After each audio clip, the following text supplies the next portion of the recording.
السلام علیکم ورحمۃ اللہ وبرکاتہ۔ اعوذ باللہ السمیع العلیم من الشیطان الرجیم من ہمزہ ونفخہ ونفثہ۔ بسم اللہ الرحمن الرحیم۔ فآت ذا القربى حقہ والمسکین وابن السبیل ذلک خیر للذین یریدون وجہ اللہ وأولئک هم المفلحون۔ وما آتيتم من ربا ليربو في أموال الناس فلا يربو عند الله وما آتيتم من زكاة تريدون وجه الله فأولئك هم المضعفون۔ الله الذي خلقكم ثم رزقكم ثم يميتكم ثم يحييكم هل من شركائكم من يفعل من ذلكم من شيء سبحانه وتعالى عما يشركون۔ محترم سامعین کرام، سورۃ الروم سورہ نمبر 30 اور اسی سورت سے ابھی آپ کے سامنے آیت نمبر 38، 39، 40 یعنی 38، 39 اور 40 یہ تین آیات ابھی آپ کے سامنے تلاوت کی گئی۔ سامعین کرام، اس سے پہلے جو آیات آپ کے سامنے پیش کیے گئے تھے ان آیتوں میں جو سب سے آخری آیت کریمہ ہے، اس آیت کریمہ میں اللہ تبارک و تعالیٰ نے وضاحت کے ساتھ، اور قرآن کریم میں دوسری صورتوں میں مختلف مقامات پر اللہ تبارک و تعالیٰ نے کئی آیتیں نازل فرمائی ہیں، جن کا خلاصہ یہ ہے کہ رزق کا تمام تر اختیار اللہ تبارک و تعالیٰ کے پاس ہے۔ کس کو کتنا دیتا ہے اللہ، یہ اللہ کی مرضی اور اللہ کی مشیت ہے۔ کسی کو اللہ تبارک و تعالیٰ بہت زیادہ عطا فرماتا ہے، کسی کو اللہ تبارک و تعالیٰ تنگ روزی دیتا ہے۔ یہ اللہ تبارک و تعالیٰ کی حکمت، اللہ تبارک و تعالیٰ کے عدل اور انصاف پر مبنی ہے کہ کس کو کتنا دینا ہے۔ یہ دنیا کے اندر اللہ تبارک و تعالیٰ کا نظام ہے۔ تو یہاں پر اللہ تبارک و تعالیٰ نے بیان فرمایا فآت ذا القربى حقہ والمسکین وابن السبیل، تم لوگ اپنے قرابت داروں، مسکینوں اور مسافروں کو ان کا حق دیتے رہو۔ اس کا مطلب یہ ہے کہ جب رزق کے وسائل کا تمام تر اختیار اللہ تبارک و تعالیٰ نے اپنے پاس رکھا ہے، وہ جس کو جس قدر چاہتا ہے دیتا ہے، تو جن لوگوں کو اللہ تبارک و تعالیٰ نے مال دیا ہے اب وہ اپنے مال میں سے قرابت داروں کو، مسکینوں کو اور مسافروں کو ان کا حق ادا کرتا رہے۔ اس کے بارے میں مفسرین نے کہا ہے کہ صلہ رحمی کرتا رہے، اور اکثر مفسرین نے کہا ہے کہ جو کچھ تم مال کماتے ہو اس میں صرف تمہارا اور تمہارے بال بچوں کا حق نہیں ہے۔ ابھی بہت سارے لوگ یہ سمجھتے ہیں کہ ہم جو کما رہے ہیں اس کا لیے ہمارے بچے کا حق ہے، ہماری بیوی کا حق ہے۔ ایسا نہیں ہے۔ تم جو کچھ کماتے ہو اس میں اللہ تبارک و تعالیٰ نے دوسرے لوگوں کا بھی حق رکھا ہے۔ اس میں سب سے پہلے اہل قرابت آتے ہیں، قرابت دار، رشتہ دار، اور فوراً اس کے بعد مسکین اور محتاج بھی آتے ہیں۔ مسکین سے مراد وہ لوگ ہیں جو آپ کے سماج و معاشرے میں رہتے ہیں، جن کے پاس اخراجات کے لیے کچھ نہیں ہے، یا اگر ہے بھی اخراجات کے لیے تو ان کی ضرورتیں پوری نہیں ہو رہی ہے۔ ایسے لوگوں کا حق آپ کے مال کے اندر ہے، وہ اس کو ادا کرنا ہے۔ اور اسی طرح سے وہ مسافر جو آپ کے علاقے میں پہنچتا ہے، لوگ سمجھتے ہیں کہ ہمارا پہچان والا نہیں، چھوڑو ہٹو، نہیں، جو مسافر آپ کے علاقے میں پہنچا ہے اس کا بھی حق ہے، اس کی ضروریات کو پورا کرنا یہ آپ کے اوپر حق ہے۔ ابھی آیا تو پوچھنا ہے کھانا پینا کھایا کہ نہیں کھایا۔ نبی کریم صلی اللہ علیہ وسلم پوچھا کرتے تھے۔ یاد رکھیے گا، اللہ کے رسول صلی اللہ علیہ وسلم کو سب سے پہلے مدینہ کے اندر صحابی رسول عبداللہ بن سلام رضی اللہ عنہ نے دیکھا تو انہوں نے نبی کریم صلی اللہ علیہ وسلم کے زبان مبارک سے جو پہلی بات سنی وہ یہ کہ لوگوں آپس میں ایک دوسرے کو سلام کرو، لوگوں کو کھانا کھلاؤ، لوگوں کو کھانا کھلانے کا مطلب یہ ہوا کہ جن سے مطلب ہے صرف ان کو کھانا نہیں کھلانا ہے۔ بات سمجھ رہے ہیں نا؟ جو آپ کے علاقے میں مسافر پہنچتے ہیں ان کو بھی کھانا کھلانا ہے، جو غریب ہیں ان کو بھی اپنے گھر بٹھا کر کے بلا کر کے کھانا کھلانا ہے۔ اور پھر نبی کریم صلی اللہ علیہ وسلم نے فرمایا کہ وَصَلُّوا بِاللَّيْلِ وَالنَّاسُ نِيَامٌ، اور جب رات کو لوگ سوئے رہیں اس وقت اٹھ کے نماز پڑھو۔ ابھی فجر کے وقت تو سب لوگ سوئے نہیں رہتے ہیں، جو سویا رہتا ہے وہ تو ایک نمبر کا منحوس انسان ہے، جو انسان ہی نہیں ہے، جانور کہلانے کی بھی لائق نہیں ہے۔ یہاں پر سوئے رہنے سے مراد فجر سے پہلے جب سارے لوگ سوئے ہوں اس وقت اٹھ کر کے نماز پڑھو۔ تدخل الجنت بسلام، سلامتی کے ساتھ کہاں داخل ہو جاؤ گے؟ جنت کے اندر داخل ہو جاؤ گے. تو لوگوں کو کھانا کھلانا، ان کی ضروریات کو پورا کرنا، یہ بہت ہی عظیم ترین عمل ہے. اسلام کی جو بنیادی تعلیمات ہیں اور جتنے بھی ادیان کو اللہ تبارک و تعالیٰ نے اس روئے زمین پر بھیجا اور ان کے احکام کو جو اللہ تبارک و تعالیٰ نے نازل فرمائے ہیں، ان تمام دینوں کے اندر کامن یہ حکم دیا ہے لوگوں کو کہ جو لوگوں کے حقوق ہے اس کو ادا کرو. اللہ نے اسی بات کو یہاں پر بیان فرمایا، فآت ذی القربى حقہ والمسکین وابن السبیل، اور اپنے قرابت دار، مسکینوں اور مسافروں کو ان کا حق دیتے رہو. اور پھر کہا، کیا کہا؟ ذالک خیر یریدون وجہ اللہ. اس کا مطلب کیا ہوا؟ یہ ان لوگوں کے لیے بہتر ہے جو قیامت کے دن اللہ کا چہرہ دیکھنا چاہتے ہیں. اللہ کا چہرہ کہاں دیکھیں گے؟ جنت کے اندر.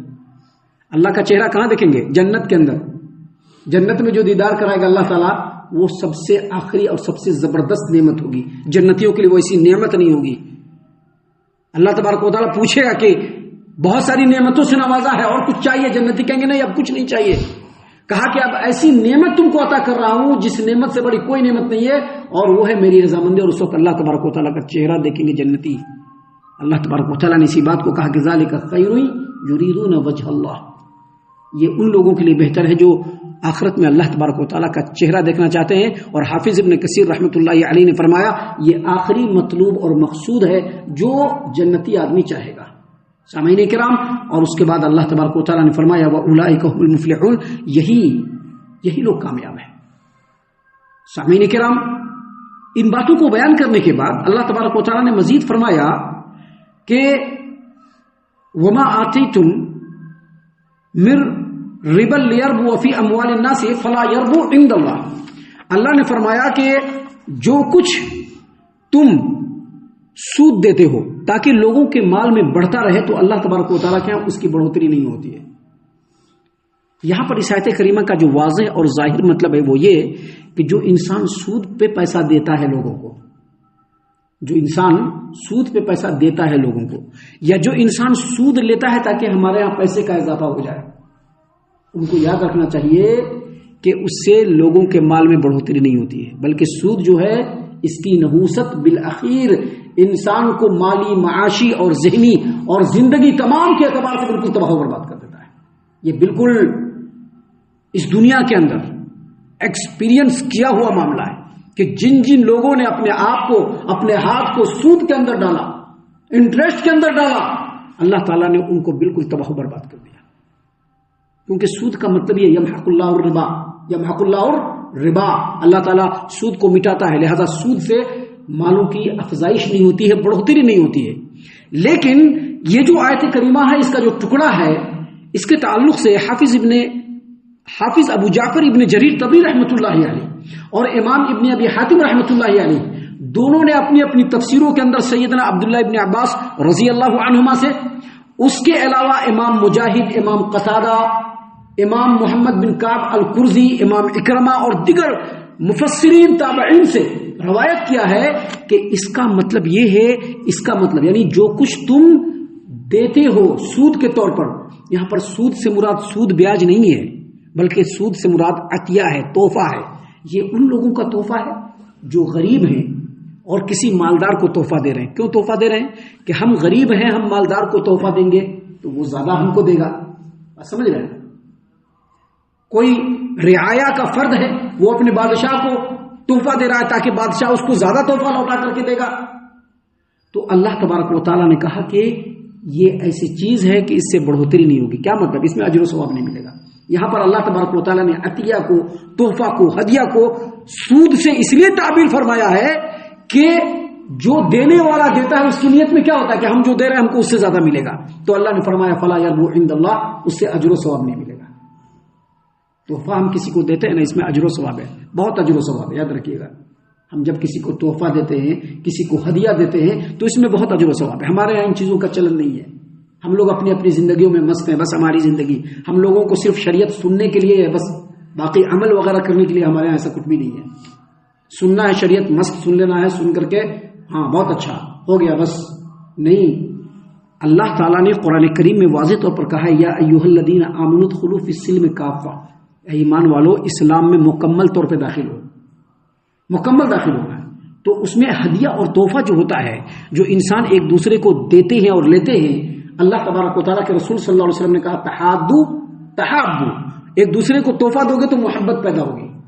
ایسے ہی چپکے نہیں کہا ہے، شریعت نے جو ہے انسان کی فطرت کو دیکھ کر کے کہا ہے کہ تحفہ دو گے تو محبت پیدا ہوگی. اور جب نبی کریم صلی اللہ علیہ وسلم نے یہ کہا کہ تحفہ دو گے تو محبت پیدا ہوگی، اس کا دوسرا مطلب یہ بھی ہے کہ اس میں اجر و ثواب بھی ملے گا. اور اسی چیز کو نبی کریم اللہ تبارک و تعالیٰ نے نبی کریم صلی اللہ علیہ وسلم پر اس آیت کریمہ میں نازل فرماتے ہوئے کہا کہ جو کچھ تم دیتے ہو عطیہ، تحفہ اور ہدیہ کے طور پر، تاکہ تمہارے مال میں اضافہ ہو جائے، فلا یربو عند اللہ، تو اضافہ بھی نہیں ہوگا اور اجر و ثواب بھی نہیں ملے گا.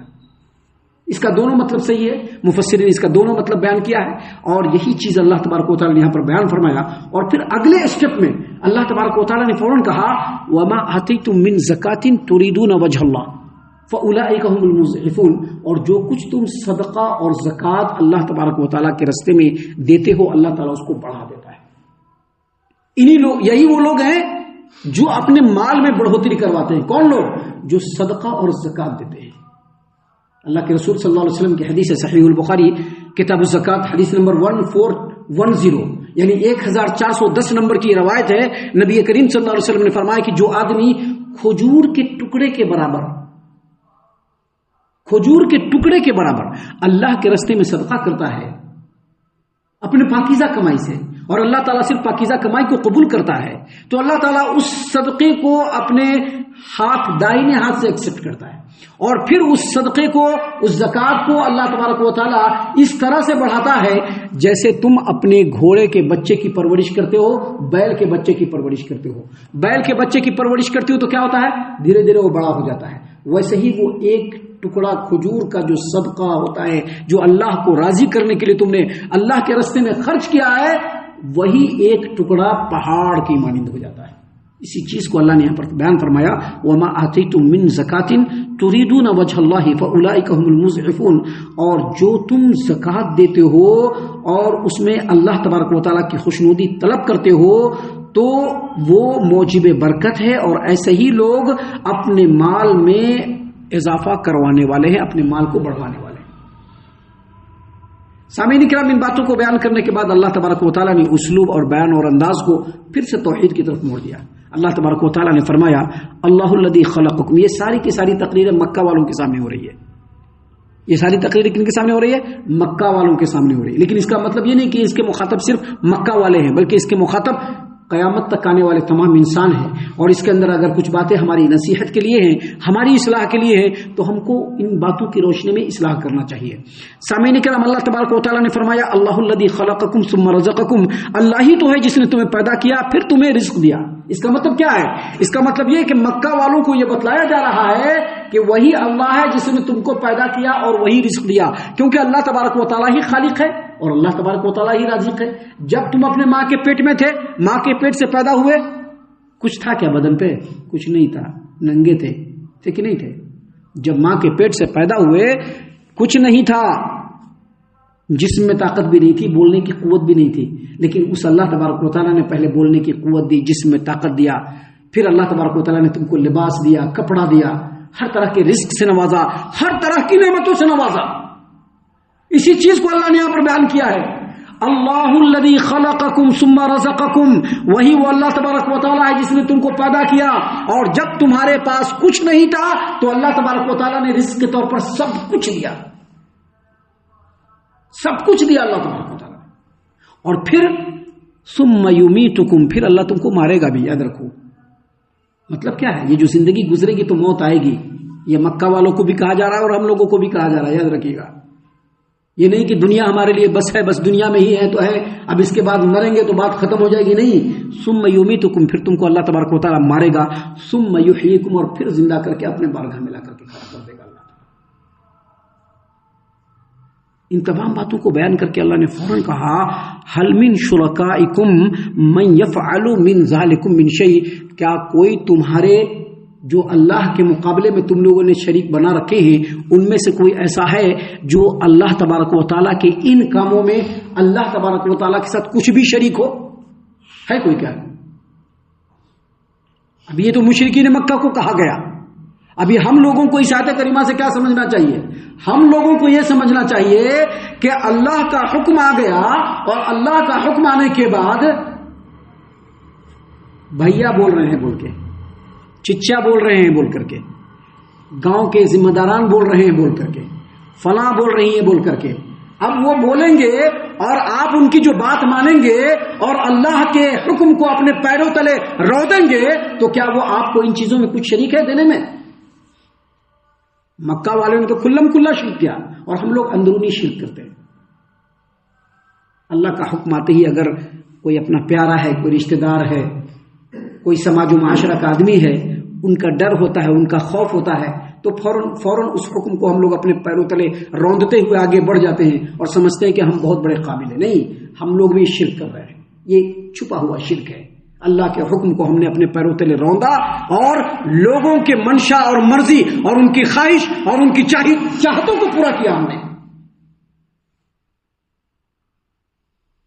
محترم سامعین اکرام، ان آیتوں کے ان ٹکڑوں پر غور و فکر اور تدبر کرنے کی ضرورت ہے۔ سرسری تو کوئی بھی پڑھ لے گا، کوئی بھی سنا دے گا، لیکن یہاں پر غور و فکر اور تدبر کرنے کی ضرورت ہے، سمجھنے اور سوچنے کی ضرورت ہے۔ ایک انسان اگر اللہ کے حکم کے مقابلے میں اپنے نفس کو لاتا ہے، وہ اپنے نفس کو اللہ کا شریک ٹھہراتا ہے۔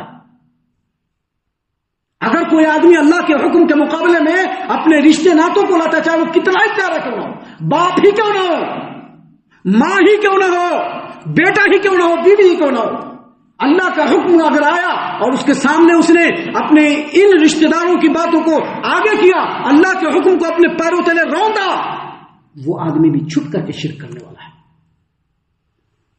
یاد رکھیے گا، ان چیزوں پر بہت زیادہ غور و فکر کرنے کی ضرورت ہے۔